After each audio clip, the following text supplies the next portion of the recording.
Ladies and gentlemen, pay attention. This is your boy, the coach from the WWE. I would like to welcome you to the very first wrestling podcast in the world to take you on a weekly deep dive into classic matches along with legends of the squared circle. Enjoy the discussion. Enjoy the back and forth. There's so much to get into. Ladies and gentlemen, this is The Payoff. Jeff, we're covering the King of Hearts, Owen Hart, the legendary cage match, brother versus brother. I'm pumped for this one. But first, rematch. Yep. How the hell are you doing? That's good. We got no longer. Do we even say we're at the very start of the road to Survivor Series? Is that a thing? Like, well, considering Survivor Series kind of sucks most years, it's not something I'm excited about.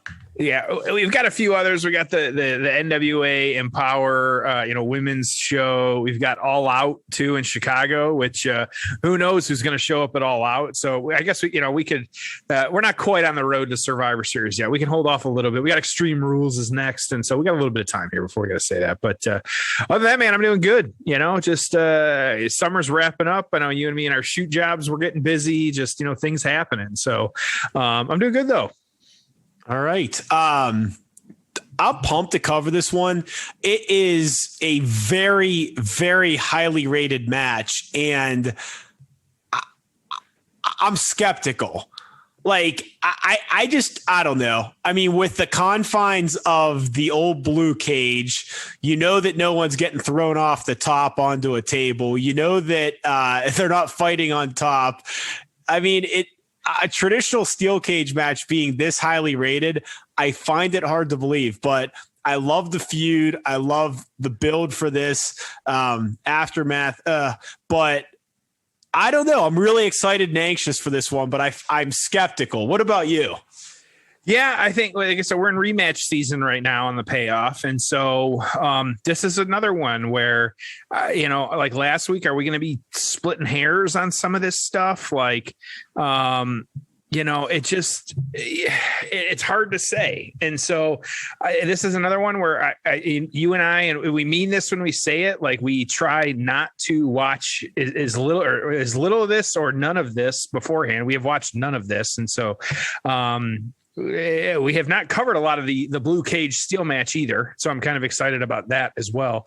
It's just a lot to look forward to on this one. It's really what it boils down to. And I don't fully know what we're getting into here. So, but hopefully it's good stuff. We'll find out. It's time for the build. Oh, it's time for the build. So, great wrestling crowd, man. Chicago, United Center, August 29th, 1994, packed house, biggest show of the summer. Dark match, Adam Bomb defeating Quang, otherwise known as Savio Vega. Upsetting that we would have missed that one for, we were still parking, but it happens sometimes. We open up with the legendary tag team of Bam Bam Bigelow and Erwin R. Shyster, accompanied by Ted DiBiase, because they were both in the Money Inc. Yeah. No. $1 Million Corporation. That's right. Yes. Okay. Yes. Defeated the Head Shrinkers by DQ. God, why start a pay-per-view off with a DQ match? Right. makes no sense. No sense. Yeah. Your women's champion, Alundra Blaze, defeating Bull Nakano, who's accompanied by Luna Vachon. It's funny how they called it the women's championship. Then they regressed to divas. Then they got back to women's championships, thanks to the visionary Stephanie McMahon, changing the future of women around the world single-handedly. Yep. Yes. Razor Ramon defeating Diesel to become IC champion in 15 minutes. Now, Jeff, I don't know, but to the best of my knowledge, Shawn Michaels is not on this show in a wrestling capacity. Yep. But Jeff Jarrett defeating Mabel was a match. Tatanka defeating Lex Luger was a match. The Undertaker versus the fake Undertaker was a match, but Shawn Michaels couldn't find a spot on this card. This is also, so not only is it rematch month, it's also why is the main event match not the second to last match? Yeah. So Tatanka defeats Lex Luger and turns heel and joins the $1 Million Corporation. So that was a big deal. We can revisit that one. We watched that one with Tatanka a while back. Maybe we'll do that in a future episode. But that was an interesting heel turn. Lex Luger, man, the guy falls from grace. He goes from being the man at SummerSlam 93 to not winning the title to kind of winning the Royal Rumble with Bret Hart to not winning the title at WrestleMania 10. And here he is losing in 6 minutes to Tatanka the following SummerSlam. Yeah. And then, so the reason we're here, the cage match, and then the main event, as I mentioned, the real Undertaker versus the fake Undertaker, 8-minute match, just an absolute disaster. And how that was the main event, I do not know. Basically, really a bunch of dud ratings for this show. The matches, Alundra Blaze, 3 3.25 stars. Razor and Diesel 2 3/4, but then the main event's really the only match that the wrestling critics seem to enjoy. So not a good show. Last week we covered SummerSlam 95, 1-match show. This year we cover SummerSlam 94, 1-match show. Go figure. Yeah. So the build, man, there's a lot going on with this one. This is some great shit. Yeah, a lot of things going on, kind of stuff happening on this one. So yeah, just exciting. But so what do we got going on? It really starting at SummerSlam the year before, where you had Owen Hart with the Hart brothers. This was the Hart brothers versus Shawn Michaels and his Knights, not Jerry Lawler and his Knights, which we've talked about.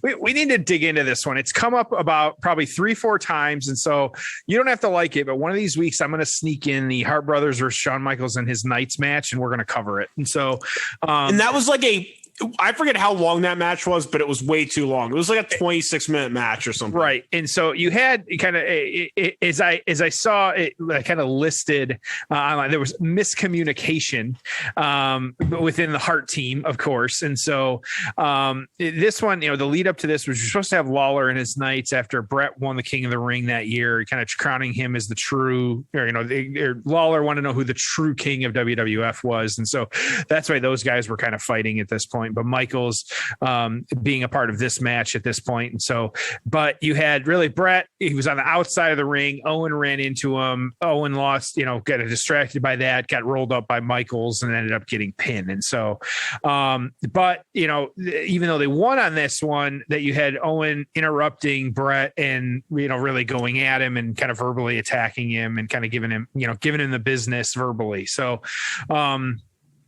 so already starting to show some cracks there and kind of what was happening and what was going on and kind of things were happening, which for the record time, that was a 30-minute match. The Hart family, the Hart family with Shawn Michaels and his Knights. So you're welcome. So how? Yeah, I know. So we've talked about it a little bit before on this one. Of course, we had the, these guys kind of starting to come back together over the holidays, actually taking on the Quebecers for the tag team championships at Royal Rumble 1994.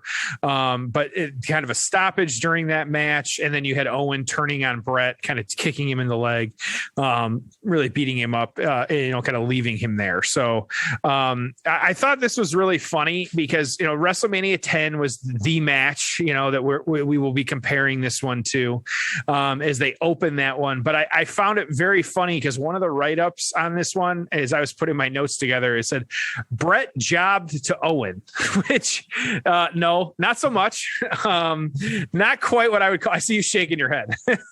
I am.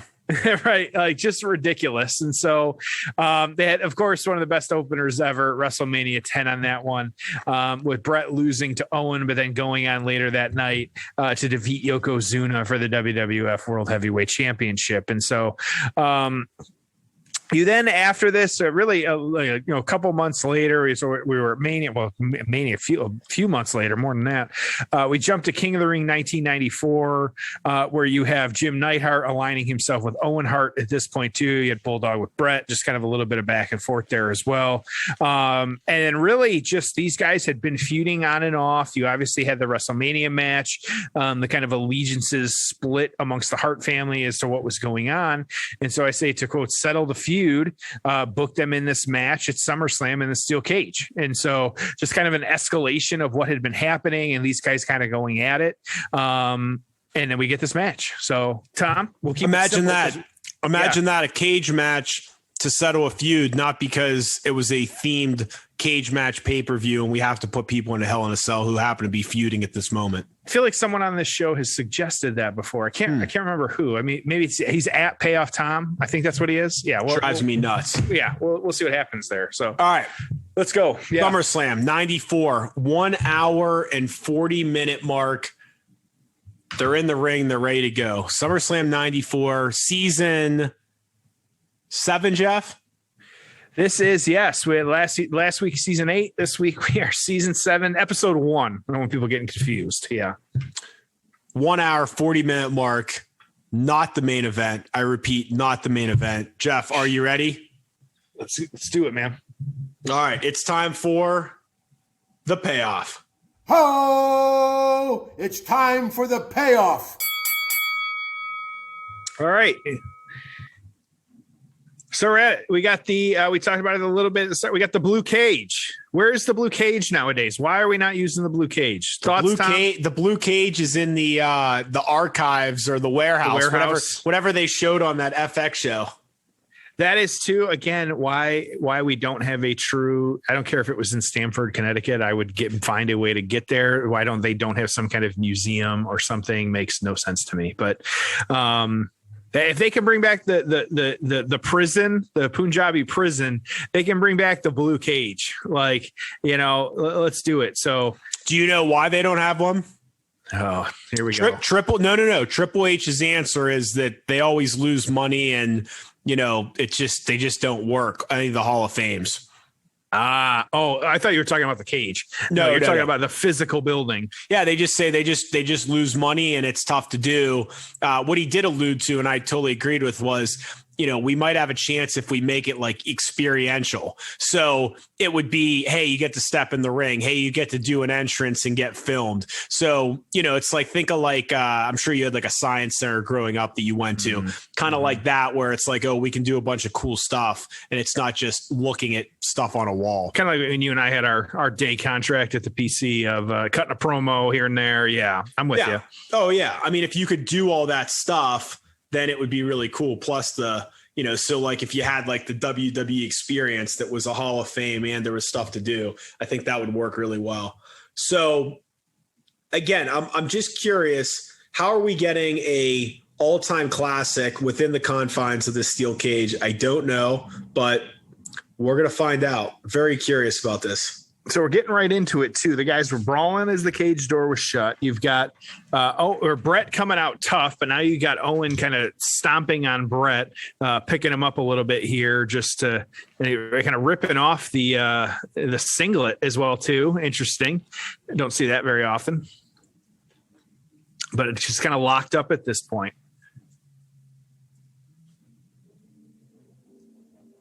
Did you like that Owen dressed similar to Bret with the colors? Yeah, I did. I mean, it made sense. And so I agree. Same with Jim, Neidhart. I think I didn't always associate the Bulldog with him because he was the one that had the different attire, but he was such a part of this as well too. So I think we hear complaints about this nowadays too, of like why they can't get matching gears on certain tag teams, or they don't come up with a theme for the tag team. It's just, or a theme song, excuse me. It's just one of the twos. Maybe it's like a mashup or something like that. Like they just can't get it right in that sense. And so, showing the Stu and Linda Hart ringside at this one as well too. Helen Hart. I'm thinking Linda McMahon. Oh my gosh. Internet, please don't come at me. Sorry. Like, I know we get caught up in the match. So if you want to laugh, go find some stuff on YouTube of Jerry Lawler busting Stu and Helen Hart's balls. Okay. I mean, it is so good when he was. Is this when he was on commentary? Like just But then one time he like grabbed the mic and like went in the crowd, just started making fun of them, and he asked Bret ahead of time, like, "Can I?" And they're like, "Yeah, let it rip," because they're a wrestling family, so they're like, "Make it good." And this was, I think we've talked about it on this show before, but I always picture the Hart dungeon is literally like, I've been proven true. I feel like since like, it's literally just a basement where Stu just let all these guys just kick the crap out of each other. Oh yeah, it wasn't nice. And the ceilings were low. It wasn't like that nice of a, that's what I thought, like drop ceilings and stuff like that. Like I can't like that's where you cut your rope or, you cut your, chops on kind of, becoming a wrestler. It's almost comical to think like, some of the best wrestlers on the planet, like ever in the history of wrestling, went through that dungeon, and this is what we get. So in Bret and Owen at this point, like, these guys going at it. So you got both guys have tried to climb the ropes. Climb the cage a little bit here, get out. You got Bret crawling to the door to try and get out, but then Owen diving and stopping him. Yeah. And was this a stop? Was the only way? Yeah. The only way to win this is go out the door or over the cage. So there were no pinfalls in this. Yeah, so we got no referee in the ring, so no pinfalls on this one. Yeah, and so I would assume too that means no submission as well too. So that kind of puts Bret in an interesting position with the sharpshooter. It absolutely puts him at a disadvantage. Yep, absolutely. It's just all about that in-ring psychology. You and I, and so running bulldog at that point too from to Owen from Bret, and so good move. So. Top SummerSlam matches ever. Oh, boy. I got two lists pulled up real quick. Let's do it. Okay. Bleacher Report. Number 1 is Davey Boy and Bret at 92. Makes sense. Okay. One back in the archives. Yep. 2 is what we covered last week. Shawn and Razor ladder match, 95. Yep. 3 is this one. Okay. 4 is Angle and Austin from 2001. Which on our list, but not one we've covered. Yep. And then 5 is the TLC match, Edge and Christian, Dudley's Hardy's TLC in 2000. Which one we will see next week. Spoiler. Okay. Yeah. So there's that. The other list?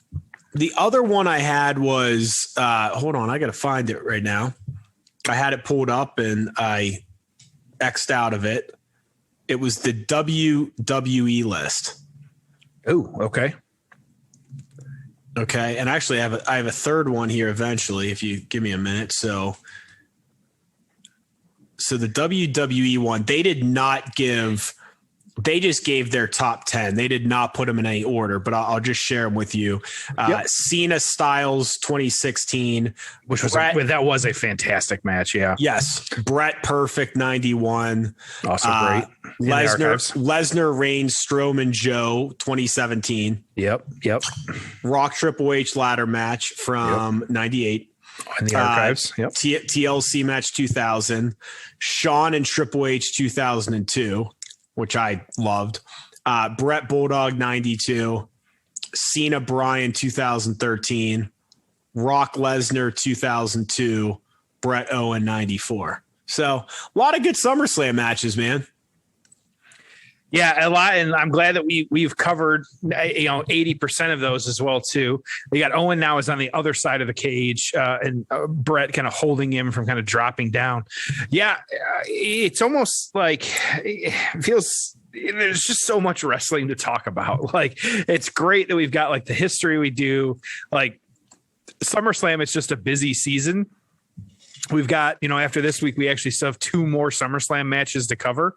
And then we start getting into, it feels odd to say, but we start getting into September at that point. And so we're mixing it up with, some different matches at that point too. But it's just one of those where, it makes sense that, it is the kind of, in a lot of ways, the number 2 show to WrestleMania because, now the booking, not always big drop kick by Owen. Did that kind of, I don't even know how to describe it. Like your like back is parallel to the ground as opposed to the side. Yeah. Missile drop kick. Yeah. Yep. and then an odd springboard to kind of get up and start to climb the cage. Yeah, I'm with you. Like, just, oh boy, kind of, he's horizontal to the cage now, trying to climb over the top. Just a lot of really good SummerSlam. And, while, the booking might be weird on some of these cards, and like even these 2 weeks, like the overall card, awful. But there's some absolute hidden gems in there that we absolutely have to talk about, because, how could you not talk about this match? So what are they? Now Bret's going to try to go out the cage. Bret kind of climbing over Owen. Yeah. He's kind of straddling the top of the cage. And pulling each other's hair. He bite him? He bit him. Yeah, kind of. That was odd. A little bit of ring talk there, I'm sure, but also just biting the guy. So they're both like he's bringing Bret back in. Owen's kind of standing on the top rope. I was going to say, this could look really nasty depending on how they fall, but yeah. I mean, just kind of back and forth so far. No one really a lot dominating. Of back and forth. Yeah. It must be surreal for their parents to like watch these two headlining like in Chicago at SummerSlam. When they were just wrestling in a territory in Calgary. Right. And not just these. Oh, yep. There it is. Weird fall there. Yep. I think not only for the parents, but you got to figure for the two of them too. It's got to be like to think, hey, we finally made it to where you and I get to have, we had our WrestleMania match. Now we get to have another match that we're kind of trying to up the ante. You figure that these guys really they wanted to put on a good show. They knew that they had the ability to, they more than have the ability to. And so it's got to be cool for them too, to be out there doing this as well. Top SummerSlams of all time. I got a list here. SummerSlam 2002, which was Triple H and HBK, and then Rock Brock. Yep. 92, Wembley Stadium. That was good. Yep. 2000, which was that TLC match. Yep. Plus you had Triple H, Rock, Angle in a three-way. Yep. And then Shane McMahon and Steve Blackman. 13, which was Punk, Lesnar, and Cena, Bryan. And then I'll give you number 5, 2008, which was Taker, Edge, Hell in a Cell, Cena, Batista, and Punk, JBL. So some interesting ones there, but plenty of good WrestleMania or SummerSlams there. So, and I'm looking too, and just for we got Jim the Anvil ringside as well. So I already saw one of the Hart brothers, and now I see Anvil, and the parents are there, so everyone's in attendance. I don't want people to worry. We have another 32 SummerSlam matches that we could potentially do on our list. And so I'm not too worried about that. I always used to think one of the coolest things ever was when Jim the Anvil would twist the beard. I don't know why, but I thought that was just like a cool gimmick to just grab it and kind of, the look, was just so cool to me when he used to do that. I feel like you could pull that off. You know what? Like I could see you doing that. I actually used to really like Jim the Anvil Neidhart because he was like, compared to the rest of our family, he was a bigger dude and I was a bigger kid. And so I actually related to him a little bit more, and seeing some of the stuff he did where he had it wasn't a gut, but he just had like a rock hard stomach and was doing shit that was crazy. And so, yeah, I'm currently shaving because I'm sure my girlfriend wouldn't approve of me, growing out the Anvil Neidhart beard. Doesn't mean that I don't want to do it, but it's one of those where I would absolutely love to be able to do something like that. He just looks cool as hell with the shades when he's doing it. Like I could pull it off at the next conference we're at together. I'll let it grow out. I got another some data for you here. Sure. Let's talk some of because we haven't covered Owen Hart much. He's working on Bret's knee now. They're both down. Yeah, really just a back and forth, man. It's a really good match.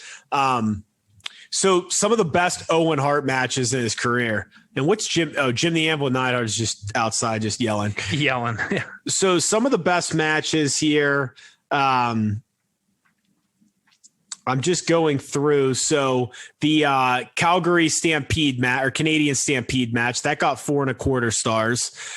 There's a tag match of Shawn Michaels and Steve Austin defeating Davey Boy and Owen for the tag titles. That got 4.25 stars on Raw in 1997. Bulldog and Owen for the European title at a Raw taping. That was 4.5 stars. Got it. Sean and Owen had a 4-star match at In Your House 6 Rage in the Cage. Mm-hmm. Okay. Oh, that would have been the one before WrestleMania. I remember that match. Okay. And then these 2 matches obviously are up there. So some of the best of his career. So I got some trivia for you, and we can ask the fans at home as well here too. While it was not a blue steel cage, when was the last time we saw this iteration of the cage? I'm going to guess it was Austin McMahon at Valentine's Day Massacre. They had painted it black. That's right. Am I right though? St. Valentine's Day Massacre. Yep. February 14th, 1999. And from a lot of the reading I was doing was because that's what after that, excuse me, they changed. Whoa, hello. Brett going for what was it, elbow or something. Yeah, just completely missed it. Yeah, it looked kind of awkward. But the biggest complaint was from the wrestlers that this cage was designed and it was very stiff. Like there was not a whole lot of give, which is why they changed to the chain link. And then, of course, they didn't start cutting the footholes either until a little bit later after this. But the chain link had a little bit more give than this one did. And it was just a little bit not as hard on their bodies. And so that's why they made one of the big change. But then also is one of the things I was reading was this, they felt like this was too cartoonish. And so they wanted to mix it up and do something a little bit different. So, yeah, which I get it. That makes sense.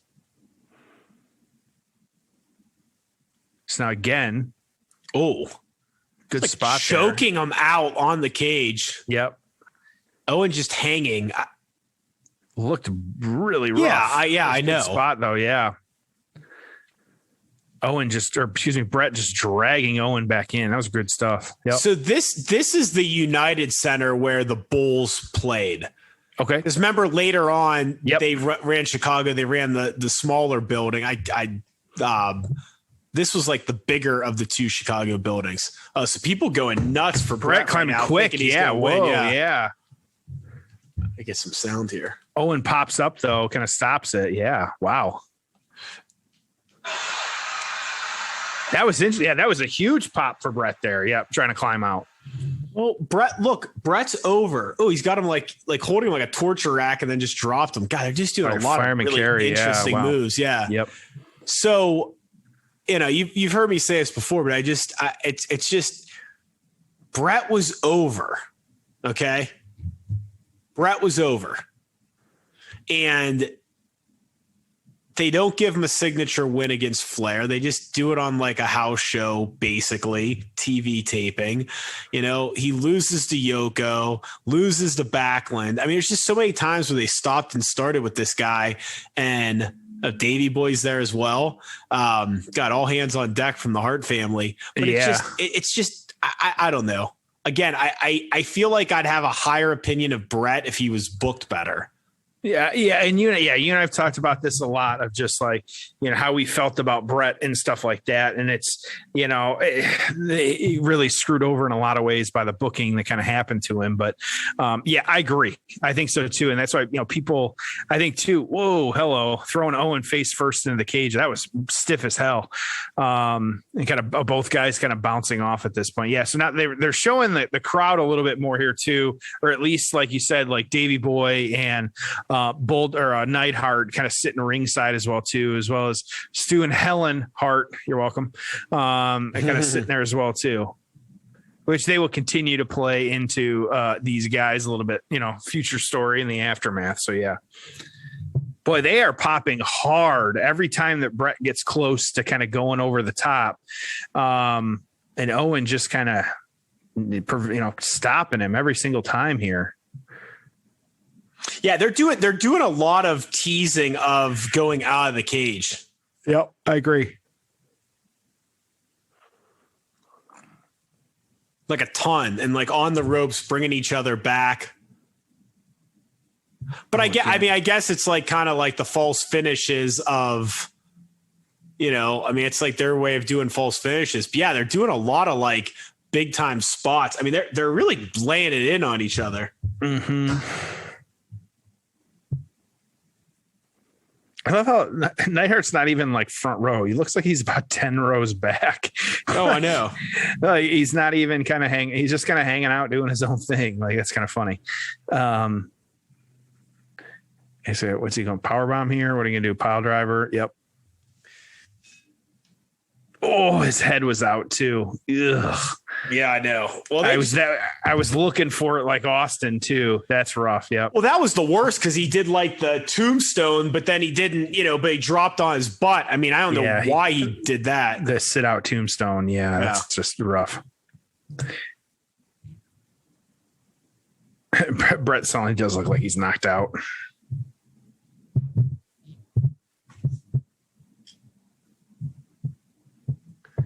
So these guys, I feel like we're moving slow at this point. Like both guys kind of trying to sit up. Oh yeah, they're really selling it. Yeah, they're both not able to get up.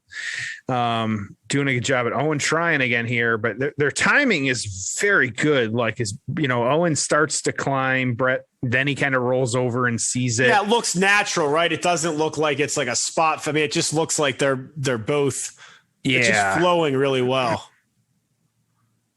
No one really, a couple of times they tried going out the door, but not a lot of it. Yeah, very early on there was the door, but now we're really kind of just trying to climb the different parts of the cage, and that's it, and kind of get over that way. It may seem crazy that they had the main event of Undertaker versus Undertaker, but from what I remember, they really hyped that match. They really thought it was going to be something a lot bigger and better than it turned out to be. Which, sadly enough, that is one of the matches I have on our list because it's one of those where doesn't mean it's good, but it is one that we should talk about. Yeah, we haven't done any real infamous matches lately. Yeah, we haven't had a stinker in a while, and I know like at least like through obviously we're through August. I know September we don't really have any either. Maybe we got some Steiner math coming up in the future. You never know, but October, that had a lot of real shit matches, and so maybe that's what we'll kind of focus on. Is we do a week or two is just some not so great matches. So Bret, oh boy, this is good. So just beating the crap out of each other, like kind of he is laying it in. Holy. Wow. Bret has got hands on the floor but can't fully climb out. Owen, boy, that was really impressive. And I got my sound on. It's loud in there. I mean, they're into this match. And Owen and Bret they're just rolling around like they would have been in like the dungeon, just kind of pummeling each other on the mat. And there goes Owen trying to slide out. Yep. That was very good exchange right there. Yep. Davey Boy yelling from the corner, and then he's just wearing a vest. Yep. Slingshot. Here we go. Oh, Owen into the cage. Yep. Slingshot. Yeah, I mean, hey man, if you can pull off just the vest, man. I wish I could pull that off. I know. Yeah, I'd kill to be that guy. I mean, the crowd going nuts, man. This is a hell of a.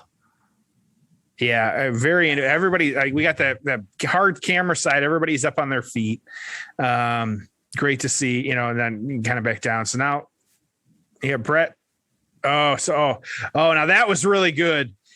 Bret crawling to the wrong corner, confused, thinking that the door was going to open, and then realizing he's on the wrong side. And so, oh boy, that was a really cool spot. I like that. And then Owen having to dive to drag Bret back into the ring again. That was good stuff. I really very good. Very good. Yep. It's all the psychology. Like, you're so beat up, you got no clue where you're supposed to be going, and you find it's like going to tag the wrong corner. Like, just really good stuff. I mean, Owen was just so good. Oh yeah, absolutely. Well, and that's something we haven't talked about. We've talked about on previous shows, like obviously gone way too soon.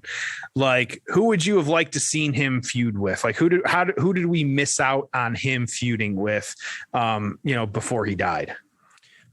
Well, athlete. he was just such a good worker. So from a work standpoint, more Shawn Michaels later on in his career when Shawn came back, Eddie Guerrero, Chris Benoit, Kurt Angle, Edge.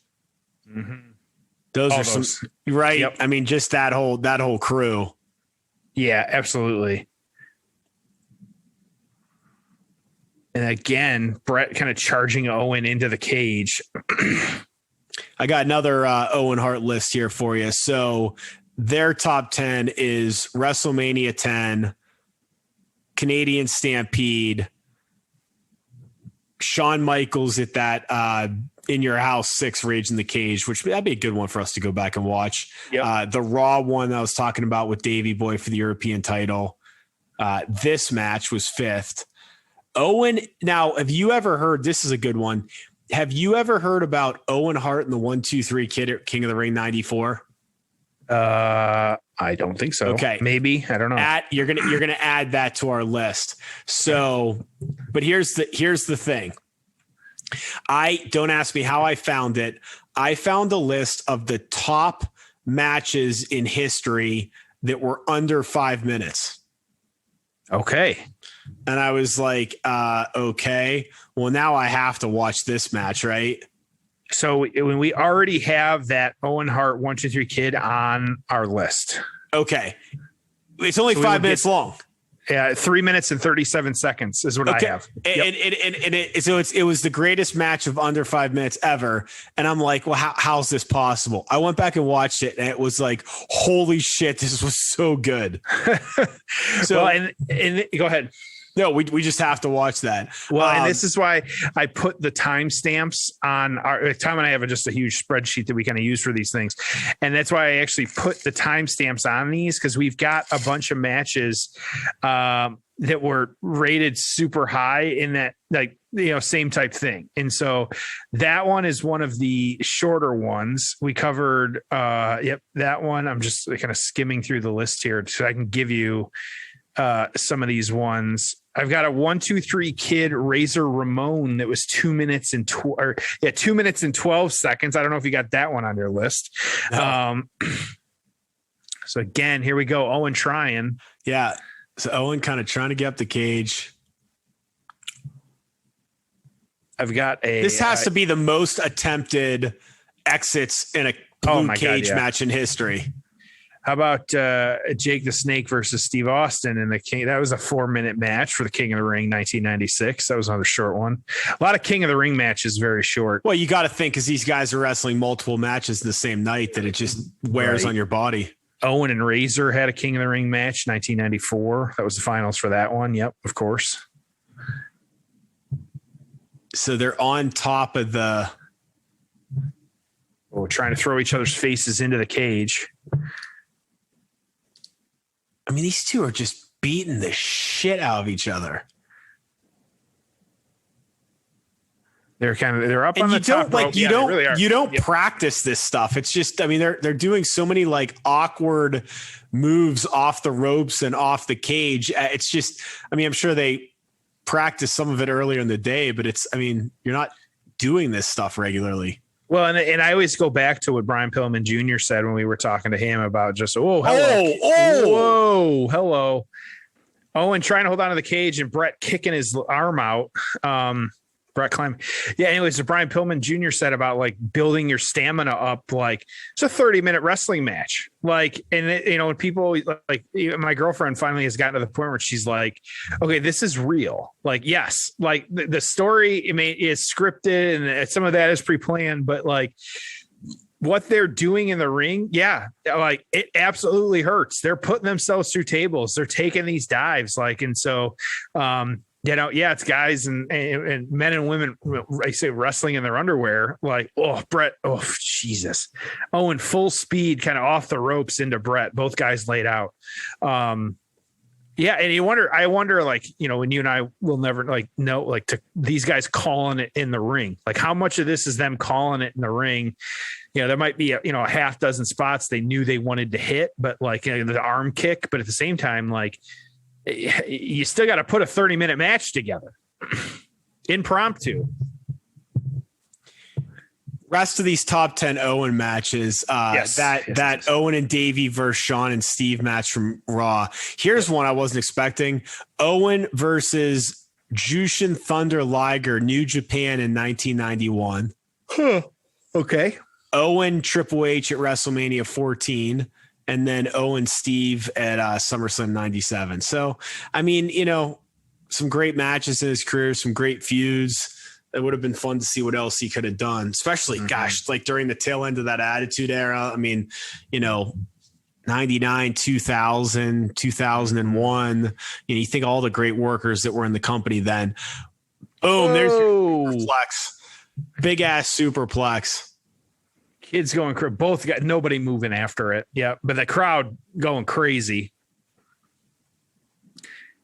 The Hart family all in the front row. Yeah, there's a bunch of the sisters in the front row. They all look the same. Yeah, big. I mean, the superplex just. I mean, it looked so impressive just the way they did it. Great selling there from Bret. He can't even get his head up. Yep. I mean, look how heavy they're breathing, man. I mean, they're I don't want to say gassed, but I mean they're working hard. Bret trying to get up still. Second attempt, trying to kind of sit up, can't do it. Here we go. Finally, maybe third. Nope. Oh boy, nope. There we go. Finally, maybe. Owen just dead, not moving, like nothing happening. And Bret slowly crawling. Could this be it? Finally? I think we could have. Owen stirring. Bret just dragging himself, but here comes everyone's on their feet. Yep. And Owen grabs his boot.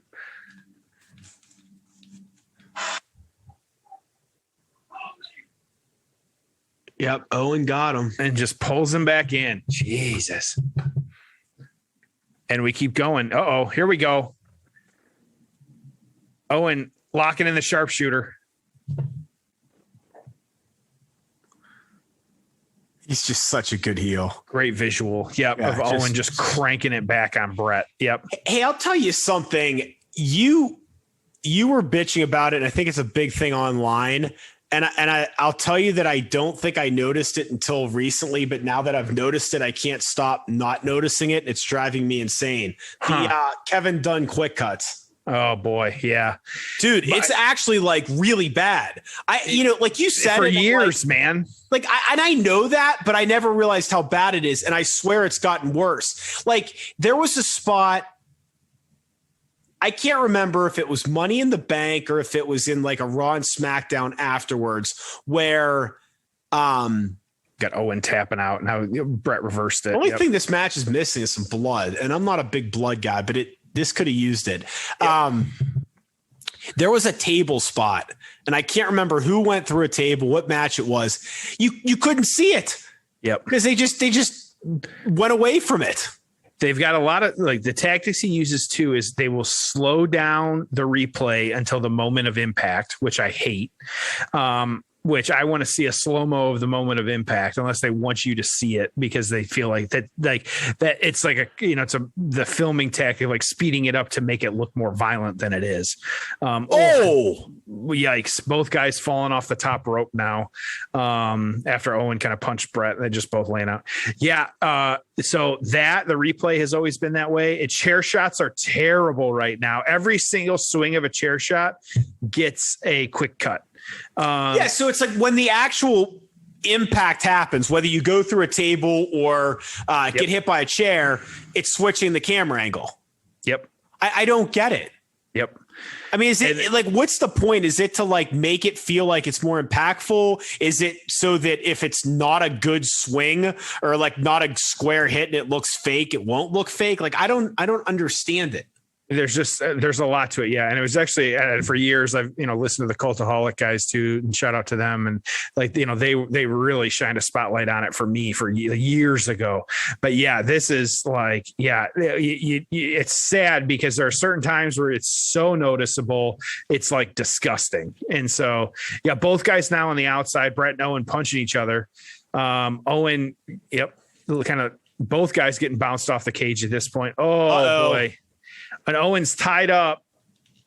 and Bret jumps down as Owen is kind of hung up by the cage. His legs just kind of wrapped in there. Place goes nuts. Uh-oh. Jim Neidhart now. Jim Neidhart hits Davey Boy, takes out Diana. And now hitting Bret on the back as well, too.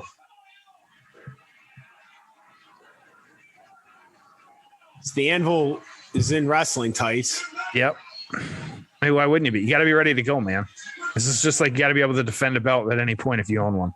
You always got to be ready to go. Okay, and I forgot that Anvil is just coming back to the company at this point. Yep.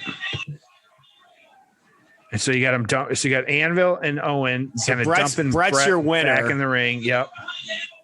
Uh-oh, Anvil reaching in the tights. Oh, and he's locking the cage. That'd be comfortable. He had to sit at ringside for 30 minutes with a chain link in his fucking underwear. Or for the entire show. Yeah, I know. And so now nobody can get in. And Owen beating up on Bret. Yep. He's struggling. He can't. Is he not figuring out how to get it? No, he got it. Yep, there we go. He got but it. that was like a Roman being unhandcuffed. That took an obnoxious amount of time to get it right. You know, again, I got both guys beating up on Bret. Yep. You got Hart family members trying to climb into the cage, and both guys just getting beat up. And he got punched in the dick. You got Bulldog trying to climb now. He gets knocked down. Boy, this is turned into madness. Wow. Ooh, that was stiff. Neidhart, that was a hard punch to the cage. Jeez. This is like a video game here. You got people climbing on all sides of the ring, and you're just trying to keep them out. In a slow climb, some of these people. It's quite a visual. Yeah. Well, and that one took a stiff, and then that one's screwed. Guy's just hanging back there. Oh, Davey Boy's got the shirt off, and he's got the vest off. Get it right. The vest off. How many times he'd been knocked down? Right. So, and this is going to continue, but it's Survivor Series. We're going to get that Bob Backlund thing. Yep. Yeah, and we'll talk about that. So, we want to let this play out. We can talk about the aftermath. Yeah, we'll comment on anything here, but let's get into the aftermath. Ho! It's time for the aftermath. This got crazy, man. I'm a fan of what's happening, but this got nutty. And just overall, the match itself, just great. Like that exceeded my expectations on that. 100% exceeded my expectations as well. Yep, absolutely. So what happened here? You got Owen and Neidhart are finally out of the ring. All of the rest of the Harts are in the ring. They had to cut the padlock off. They're checking on Bret as Owen and Jim are kind of walking up the ramp to get out of there. So, but as you said, Bret was actually scheduled to defend his title against Bob Backlund at Survivor Series. The stipulation on this one, though, was that you had to force your opponent's corner to throw a towel in the ring. The kind of boxing adage of throwing the towel in, so a fighter can't kind of go on anymore. And so, but you had Davey Boy in Bret's corner, and you had Owen in Backlund's corner. You had and it kind of playing out at this point, Owen still being a part of this. You had Owen and Davey Boy kind of getting into it outside of the ring to where Davey Boy got hurt and could no longer throw in the towel for Bret. You had Backlund who put Bret in the crossface chicken wing, and Owen kind of feigning, that he was, feeling bad about that. But then convincing Helen to throw Bret's towel in the ring. And so because of that, Backlund winning the title and Owen celebrating because he had cost Bret the title. And so interesting how it kind of played out with that. And so you also then had Owen preventing Bret from regaining the title at Royal Rumble in 1995, actually interfering with a match between Bret and at the time who was the new champ Diesel as well. And then you really had Bret really after Royal Rumble, it kind of almost like fizzled. I feel like, they had a few matches after this, but Bret just kind of beat him every time. And that was really the end of it. And so Owen kind of went on, though, to win the tag team championships from the Smoking Guns at WrestleMania. He actually had the secret partner of Yokozuna at the time. Big surprise and really good surprise. They were a good tag team together. They were. Yep. And so then you had Jim Cornette and Mr. Fuji managing them as well, too, who, of course, were already managing Yokozuna. And so you got to figure, even if, Bret with Cornette, and no matter how you feel about him and Mr. Fuji, good pairing there, absolutely, with Yokozuna, and kind of, nice little stable, really. So good stuff. And so defending the titles quite a few times, kind of winning and then eventually losing to Shawn Michaels and Diesel at In Your House, which would have been the third In Your House, or as it is now, as we talk about it, it is now affectionately referred to as In Your House 3 triple header, taking place in Saginaw, Michigan, my home state, because 3 belts were on the line. And so the triple header, there was one match, where 3 belts were on the line. And so that was you had Diesel and Michaels taking on the Bulldog and Yokozuna at the time. And it was for the tag team championships, the Intercontinental Championship, and the World Heavyweight Championship. So just kind of a weird one. So a rematch, though, Survivor Series, Hart, that's kind of what happened with Owen. But then the Survivor Series rematch, Hart actually beating Bob Backlund. It was an I Quit match at WrestleMania 11. And Bret, not a fan of that match. As he said in his book, it was probably the worst pay-per-view match I've ever had.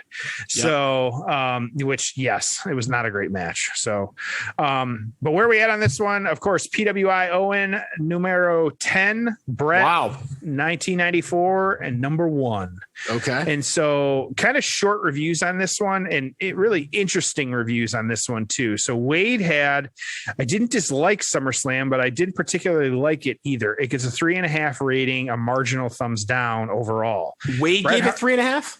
Wade, that's the show as a whole. Oh. But then Wade of the match, the Bret versus Owen Hart was too long, too repetitive, and too methodical to be a show saver.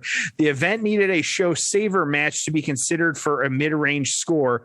Wade only gave this one 3 stars, which feels counterintuitive to this point now, because as we typically see the flip side to this, you have Dave Meltzer, though. This probably won't win match of the year, but it beat their WrestleMania match, and I believe it'll be years before we see a cage match under these limiting circumstances that is this good.